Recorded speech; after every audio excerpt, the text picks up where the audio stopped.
සඳ උදේට ඇහැරෙද්දි හිතට මහ බරක් දැනෙනවද? ඔෆිස් එකට යන එක හරියට දඬුවමක් විඳින්න යනවා වගේ දැනෙනවද? සමහර විට ඔබ දවස පුරාම වැඩ කරනවා ඇති. හැබැයි හවස් වෙද්දි මම මේ මොනවද කරන්නේ? මම මේ කා වෙනුවෙන්ද මෙච්චර මහන්සි වෙන්නේ කියලා ඔබට හිතෙන්න පුළුවන්. ලෝකයේ මිලියන ගණනක් මිනිස්සු අද මේ තත්ත්වයෙන් පීඩා විඳිනවා. මේකට කියන්නේ quiet quitting. එහෙම නැත්නම් burnout. හැබැයි අද අපි කතා කරන්නේ රස්සාවෙන් අස්වෙලා පලා යන්න කියන එක ගැන නෙවෙයි. මොකද අස්වීම හැමදාම විසඳුම නෙවෙයි. අද අපි කතා කරන්නේ ඇයි ඔබට මෙහෙම හිතෙන්නේ සහ මේ මානසික වලින් ගොඩ එන්න ඔබට කරන්න පුළුවන් දේවල් මොනවද කියලා.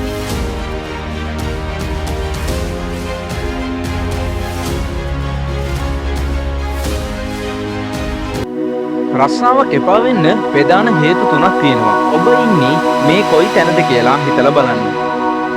1. නිදංගත වෙහෙස. chronic burnout. ඔබ අවුරුදු ගණනාවක් නිසි විවේකයක් නැතුව එක දිගට වැඩ කරලා තියෙනවා.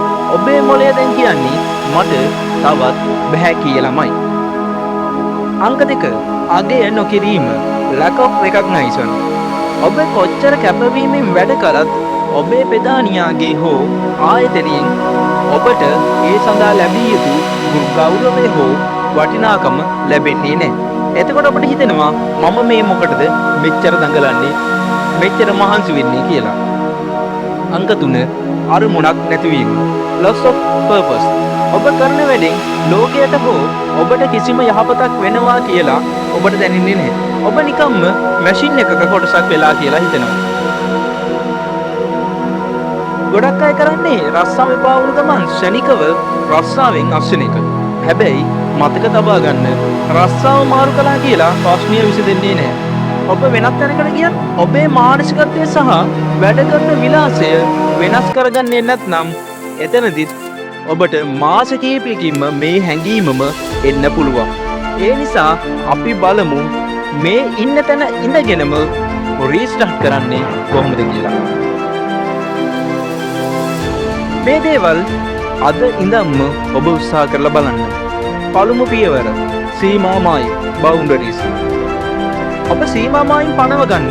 ඔෆිස් එකේ වැඩ ඔෆිස් එකේ දාලා ඉන්න. ගෙදර ආවට පස්සේ ඊමේල් බලන එක, WhatsApp බලන එක, කෝල්ස් ගන්න එක, වැඩ ගැන කතා කරන එක වහාම නතර කරන්න. ඔබේ පෞද්ගලික ජීවිතය රක්ෂාවෙන් ආරක්ෂා කරගන්න. පියවර 2. ඔබේ වයි එක මතක් කරන්න. ඔබ මේ රස්සාවට මුලින්ම ආවේ ඇයි? සමහර විට ඔබේ පවුල වෙනුවෙන්, ඔබේ දරුවන්ට හොඳ අනාගතයක් දෙන්න. ඒ ලොකු පින්තූරය දිහා බලද්දී අද දැනෙන මේ පොඩි පීඩනය දරා ගන්න ශක්තියක් ඔබට ලැබෙනවා. දෙවෙනි පියවර side hustle. එකක් පටන් ගන්න. රස්සාවෙන් පිටත ඔබ කැමති දෙයක් කරන්න, YouTube එකක් කරන්න, සිතුවම් මදින්න, එහෙම නැත්නම් අලුත් දෙයක් ගැන ඉගෙන ගන්න. ජීවිතය කියන්නේ රස්සාවම විතරක් නෙවෙයි කියන සහනය එතකොට ඔබට දැනේවි.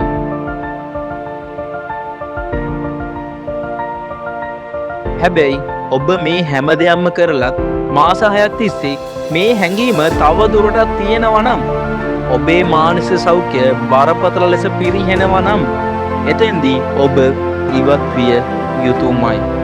හැබැයි ඒක කරන්න ඕනේ සැලැස්මකට අනුව. කලකිරීමෙන් කවදාවත් අස් වෙන්න එපා. අලුත් ගමනක් යන්න සූදානම් වෙලා අස් වෙන්න. ඊළඟට කරන්නේ මොකක්ද කියලා අද ඉඳන්ම පියවරෙන් පියවර සැලසුම් කරන්න. මතක තබා ගන්න ඔබ කියන්නේ රස්සාව නෙවෙයි. ඔබ ඊට වඩා ගොඩක් වටින කෙනෙක්. රස්සාව කියන්නේ ජීවත් වෙන්න කරන දෙයක් මිසක් රස්සාව කරන්න ජීවත් වෙන්න එපා. අද රැට හොඳ නිින්දක් ලබා ගන්න. හෙට උදේට අලුත් විදිහකට හිතලා බලන්න. Tamanට ආදරය කරන්න පටන් ගන්න. ඔබටත් මේ වගේ හැඟීමක් දැනෙලා තියෙනවා නම් ඔබ ඒක පාලනය කරගත්තේ කොහොමද කියලා කමෙන්ට් එකක් දාන්න. තවත් කෙනෙකුට ඒක ලොකු ශක්තියක් වෙයි. channel එක subscribe කරන්න අමතක කරන්නත් එපා. ජය වේවා.